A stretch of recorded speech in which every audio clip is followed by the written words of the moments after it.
Aku tahu pasti kemana aku pulang, di hamparan padang hijau tak bertepi. Tuhanlah matahariku di negeri indah Bapakku, kesana kami pulang bersama.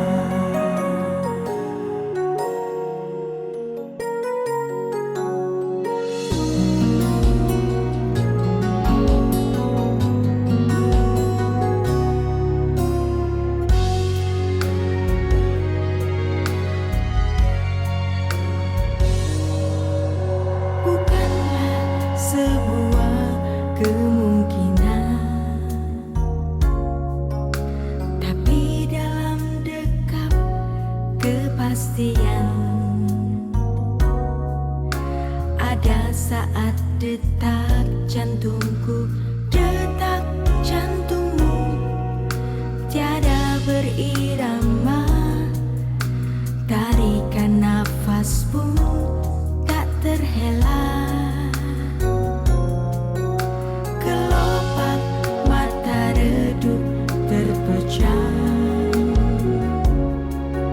Sudahi kelana kehidupan, tubuh menjadi dingin, kaku tidak bernyawa, sukma pun terhempas masuk lorong yang tiada batas. Perkarakan dirimu, kemana engkau pulang? Mungkinkah ke padang gersang tak bertepi? Di sana tiada mentari dan tiada lagi bintang, dalam jurang gelap kengerian. Yang aku tahu pasti kemana aku pulang, di hamparan padang hijau tak bertepi. Tuhanlah matahariku di negeri indah Bapakku, kesana kami pulang bersama.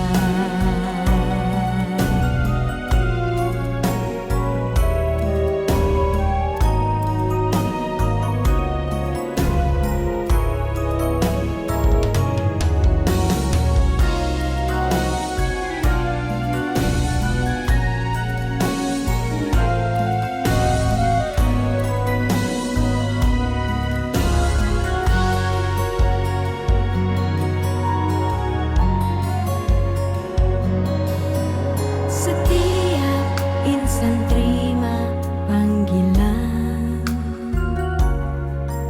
hari ini atau esok lusa.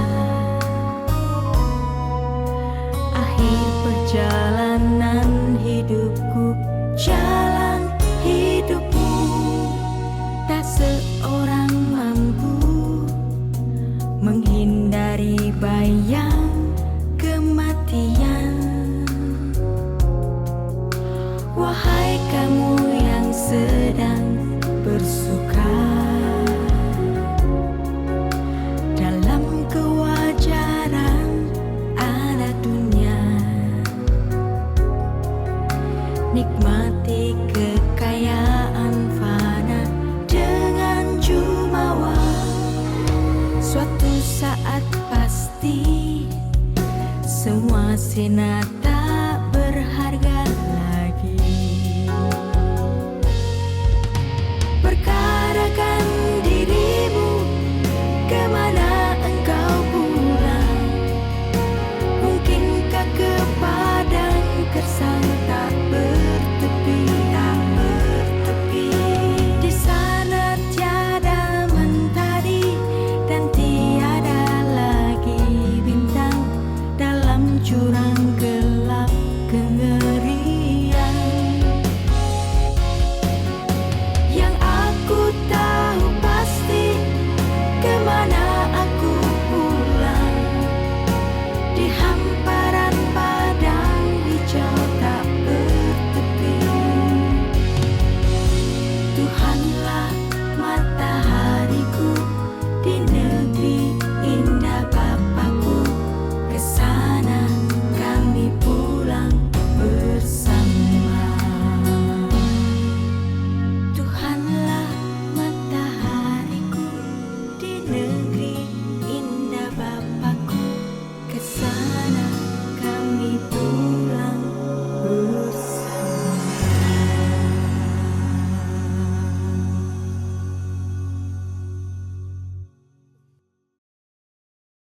Beshem Ha'af Ben Feruah HaKodesh Ha Elohim Echad.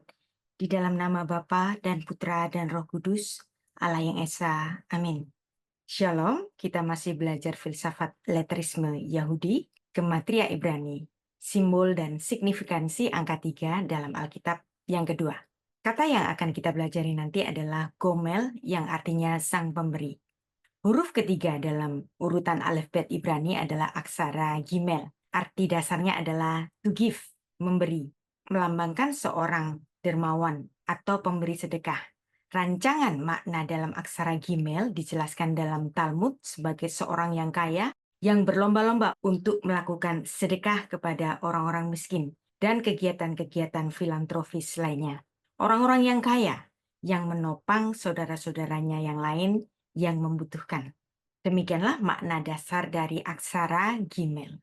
Dasar ajaran itu ditulis dalam Talmud Syabat 104a, di mana seorang dermawan disebut dengan istilah gomel, artinya sang pemberi atau sang penyantun.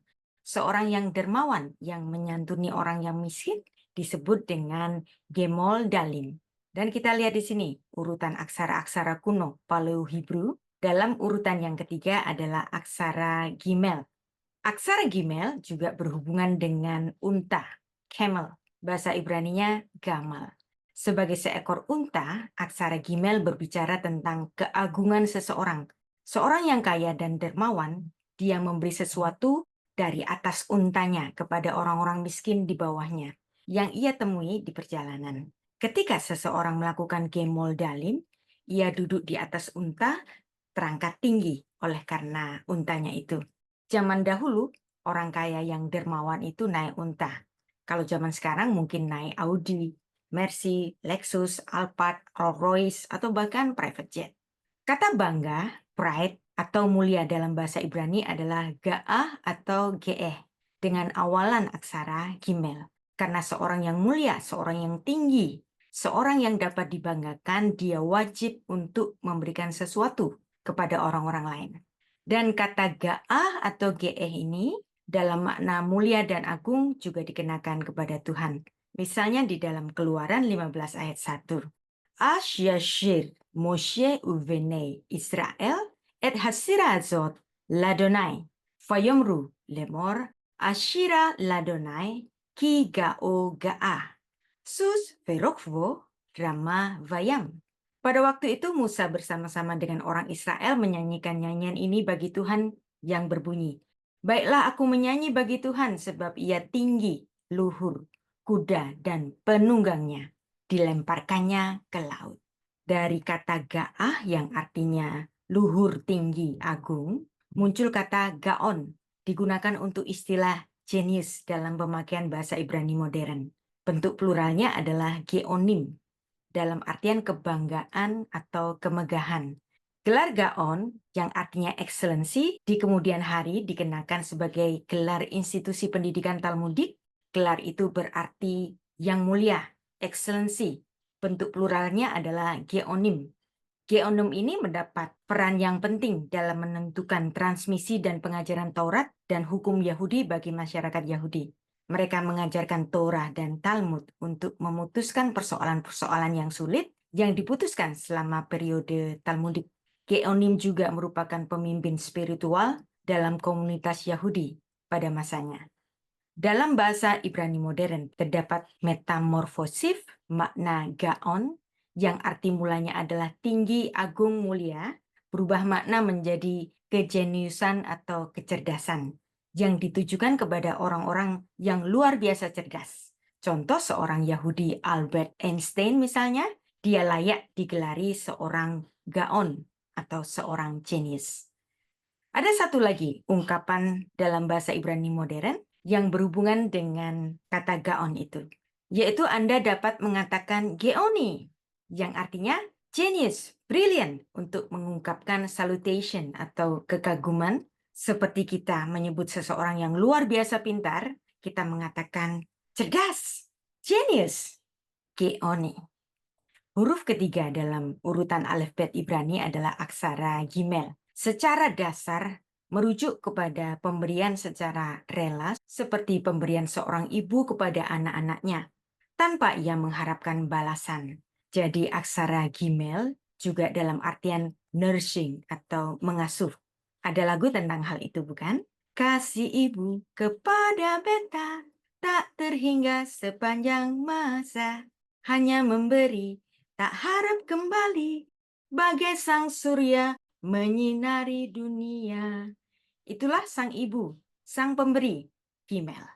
Simbol aksara Ibrani bagi perempuan adalah aksara Gimel, yang gomel, yang memberi, yang nursing.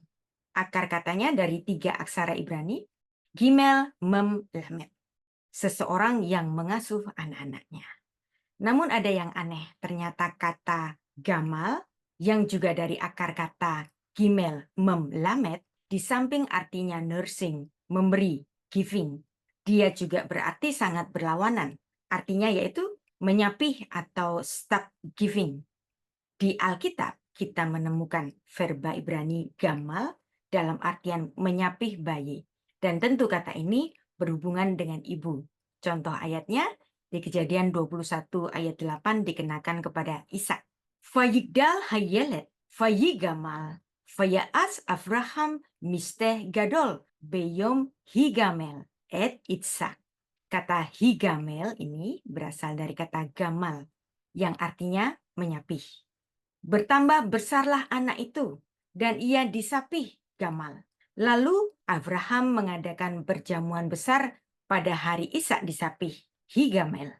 Dari verba gamal membentuk nomina gemul, usia anak-anak yang sudah disapih dari susu ibunya. Menurut hukum Yahudi, usia seorang anak digolongkan dalam 8 tahapan. Yang pertama adalah yelet, usia bayi. Yang kedua adalah yonek, usia menyusui. Kemudian yang ketiga adalah olel, lebih tua dari menyusui. Yang keempat adalah gemul, usia disapih. Yang kelima, taf, usia mulai berjalan. Kemudian yang keenam, ulem, usia anak-anak pada umumnya. Yang ketujuh, usia naar, usia mulai tumbuh remaja. Dan kemudian bahur, usia remaja. Bentuk partisipel dari gamal adalah gomel, yang artinya memberi, giving, to repay atau to reward, yang dasarnya adalah dari pemahaman di mana seorang ibu memberikan kasih, memberikan nutrisi bagi sang bayi. Lalu apa hubungannya antara gomel, yang artinya memberi, giving, dengan gamal, yang artinya menyapih, to win, atau to stop giving? Mengapa keduanya menggunakan sores yang sama, Gimel, Mem, Lamed, namun dalam arti yang sangat bertentangan. Yang satu memberi, gomel, dalam artian giving. Yang satu, gamal, dalam arti menyapih, to stop giving. Di sini ada dasar filosofinya. Dasar filosofi Alkitab dari memberi adalah juga memberikan independensi. Inilah filsafat Alkitab Ibrani yang luar biasa. Bayangkan jika Anda mengajari anak balita Anda belajar naik sepeda, Anda akan siaga, berlari dari belakangnya untuk memastikan anak Anda tidak jatuh. Tapi apakah Anda akan melakukan hal yang sama ketika anak Anda berumur 17 tahun? Anda tentu telah melepaskannya, bukan? Itulah the idea of giving. Anda memberikan terus-menerus hingga yang diberikan mencapai pada taraf independensi. Pada taraf independensi dan umur yang cukup, Anda harus melepaskannya. Itulah sebabnya kata memberi dan menyapih dalam bahasa Ibrani berasal dari sores yang sama, Gimel, Mem, Lamed. Semua orang tua yang baik, mereka akan memberikan support yang penuh untuk anak-anaknya dalam usia studi mereka. Setidaknya sampai jenjang universitas. Setelah itu semua anak-anak kita akan masuk pada usia kerja, usia yang dewasa. Di sini orang tua perlu menarik secara bijak terhadap support finansialnya dan memberikan anak-anak kita masuk ke dalam masa independensi mereka. Dan anak-anak kita masuk ke dalam pengalaman hidup yang lebih maju ke depan, yaitu mencapai tanggung jawabnya masing-masing di usianya yang telah dewasa itu. Orang tua tidak baik untuk terus-menerus cawe-cawe pada kehidupan anak-anak kita yang telah menjadi dewasa. Tetaplah menjadi orang tua yang teladan, memberi support seperlunya saja. Niscaya anak-anak kita akan belajar mandiri sesuai levelnya masing-masing. Perhatikan kembali aksara Gimel ini. Aksara Gimel bisa dibaca Gomel dalam artian memberi, bisa pula dibaca Gamal dalam artian menyapih. Perhatikan kata Gamal jika kita penggal, Gimel dan Mal. Gimel artinya memberi, Mal artinya memotong atau to cut off. Kata Mal terhubung dengan kata mul, artinya to cut off, to circumcise. Anda tentu ingat kata Brit Milah, perjanjian sunat. Kata Milah adalah kata yang sama dengan mal ini, yaitu to cut off. Jadi demikianlah the idea of giving. Anda memberi, giving, sampai Anda melepaskannya, to cut off from giving, untuk memberikan independensi. To create independency. Perempuan, Gimel sebagai ibu yang memberi, dan memberi, dan memberi, dan memberi terus sampai ia menyapihnya untuk memberikan independensi kepada anak-anaknya. Ada sisi feminin dari Allah. Tentu saja Allah itu roh, seperti ditulis dalam Yohanes 4 ayat 24. Allah itu roh, ia tidak memiliki gender laki-laki ataupun perempuan. Karena kita pun jika memiliki tubuh kemuliaan di surga nanti, kita juga tidak akan memiliki jenis kelamin seperti tubuh kita sekarang ini. Tuhan Yesus pernah mengajarkan ini dalam Matius 22 ayat 30. Namun pribadi Allah di dalam Alkitab kita ditulis dengan kata ganti bentuk maskulin, yaitu laki-laki, juga sebutan-sebutan maskulin yang lainnya, yaitu Allah kita disebut sebagai Bapa, Allah sebagai suami bagi umat, Tuhan Yesus sebagai mempelai laki-laki bagi gerejanya. Tapi ada juga ayat-ayat yang menggambarkan sifat feminin dari Allah, misalnya dalam Yesaya 66 ayat 13. Ke ish asher imo tenachamenu ken anohi anahechem uverushalam tenuchamu. Seperti seorang yang dihibur ibunya, demikianlah aku, Allah, akan menghibur kamu, dan kamu akan dihibur di Yerusalem. Yesaya 66 ayat 13 ini bagus sekali. Kata comfort atau menghibur memakai kata Ibrani yang dalam maknanya, yaitu kata nacham. Kata nacham menandakan rasa empati seorang ibu kepada anak. Kata ini juga dipakai dalam ayat-ayat yang menyatakan Allah menyesal, Allah berduka, Allah feel sorry, Allah merasa grief ketika melihat manusia memberontak, orang-orang yang berdosa. Seperti seorang ibu bersedih ketika anak-anaknya nakal. Allah memiliki sisi feminin sebagai seorang ibu. Allah yang mengasuh kita, Gomel, bagaikan seorang ibu yang menyusuinya. Demikianlah nyanyian syukur Daud di dalam 2 Samuel 22 ayat 21. Yigemeleni Adonai ketsidekati kevor yadai yashiv li. Ada kekurang tepatan pada terjemahan berbahasa Indonesia, LAI maupun bahasa Inggris King James. Saya menerjemahkannya, Tuhan memelihara, menyusui aku, Gomel, nursing, sesuai dengan kebenaranku, sesuai dengan sedekahku.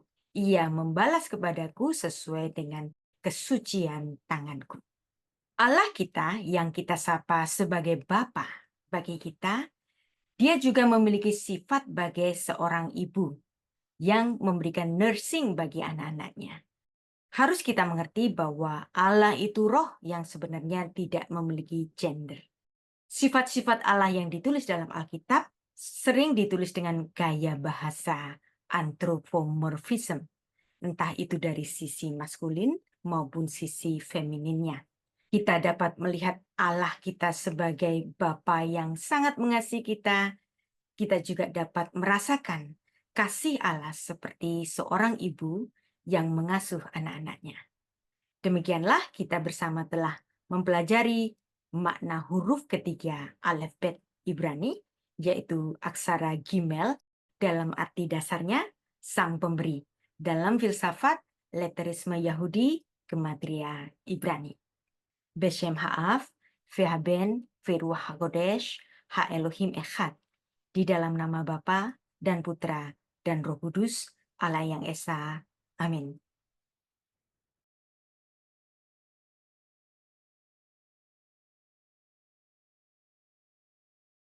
Yang aku tahu pasti, kemana aku pulang, di hamparan padang hijau tak bertepi.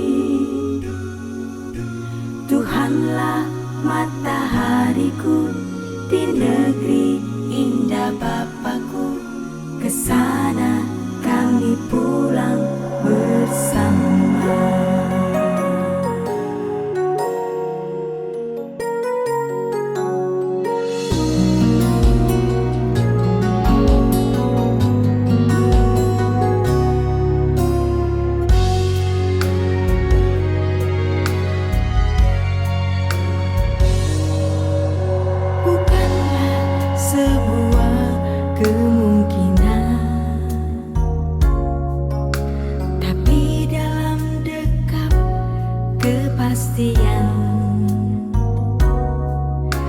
Ada saat detak jantungku, detak jantungmu tiada berirama, tarikan nafas pun tak terhela.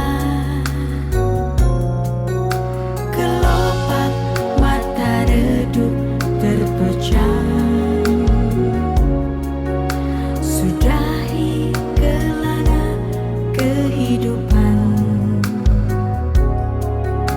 Tubuh menjadi dingin, kaku tidak bernyawa, sukma pun terhempas masuk lorong yang tiada batas.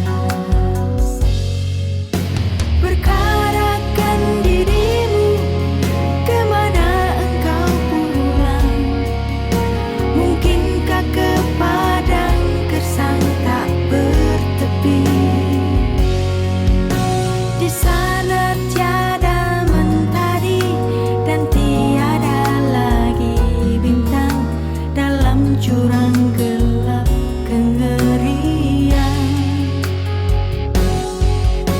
Yang aku tahu pasti, kemana aku pulang, di hamparan padang hijau tak bertepi. Tuhanlah matahariku, di negeri indah Bapakku. Kesana kami pulang bersama.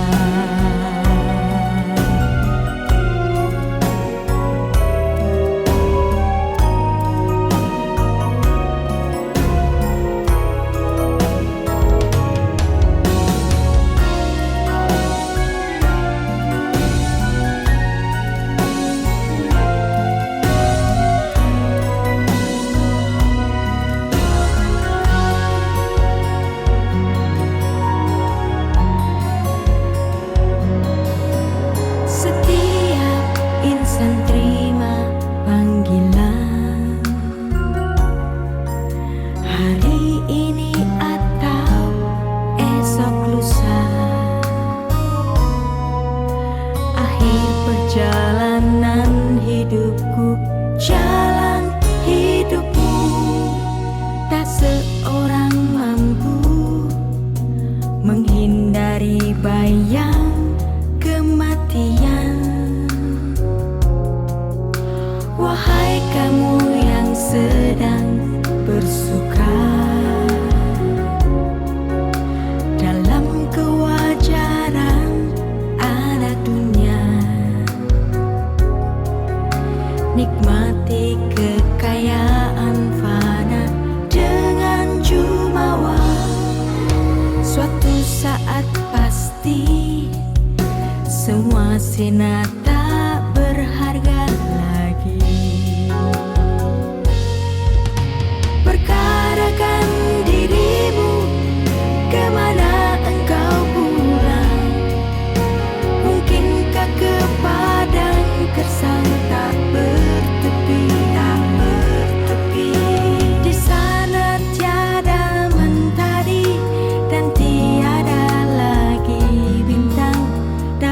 jurang ke